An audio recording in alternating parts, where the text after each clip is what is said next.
चुनावी चंदे के मामले ने पकड़ा तूल। कांग्रेस ने बीजेपी पर दागे कैसे सवाल। चुनावी बॉन्ड्स को लेकर कांग्रेस है हमलावर।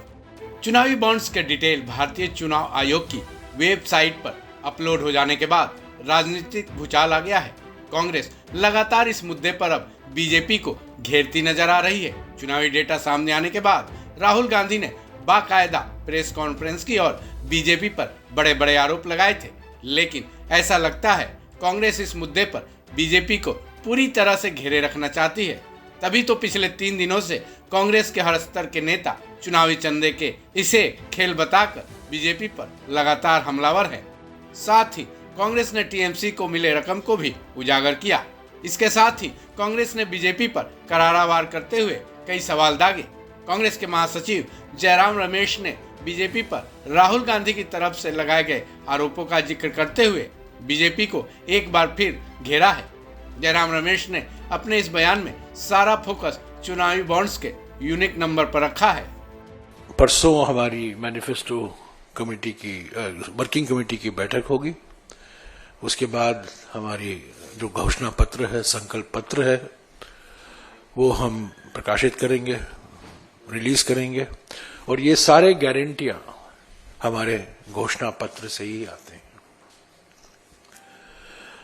दूसरा मुद्दा जो मैं उठाना चाहता हूं, आज भारत जोड़ो न्याय यात्रा संपन्न होने के बाद 3 दिन पहले राहुल जी ने एक प्रेस कॉन्फ्रेंस भी किया था ठाणे में, क्योंकि समाचार इतना सनसनीखेज था कि उनका प्रेस कॉन्फ्रेंस करना बहुत जरूरी उन्होंने समझा।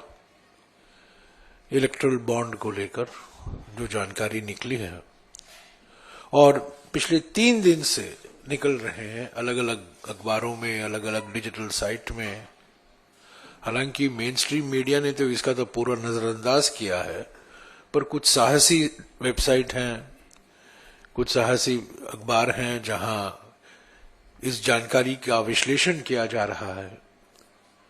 और जैसा कि मैंने 2 दिन पहले भी कहा है, मैं फिर से दोहराऊंगा कि ये जो कंपनी की लिस्ट आई है और शीघ्र ही इलेक्टोरल बॉन्ड का यूनिक नंबर होता है वो भी निकल आएगा, ताकि मैचिंग हो सकता है कौन सा बॉन्ड किस पार्टी को गया है।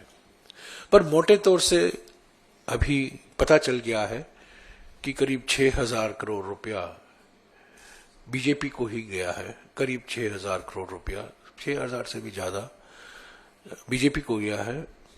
कांग्रेस तीसरे नंबर पर है, करीब 1,400 करोड़ कांग्रेस को भी मिला है। टीएमसी दूसरे नंबर पर है, बीजेडी है, डीएमके है, वाईएसआरसीपी है, सभी पार्टियां हैं। केवल कांग्रेस ने ही चुनावी बॉन्ड्स के यूनिक नंबर को लेकर बीजेपी से सवाल नहीं दागे हैं, बल्कि सुप्रीम कोर्ट में एसबीआई को यूनिक नंबर के मामले में भी फटकार लग चुकी है।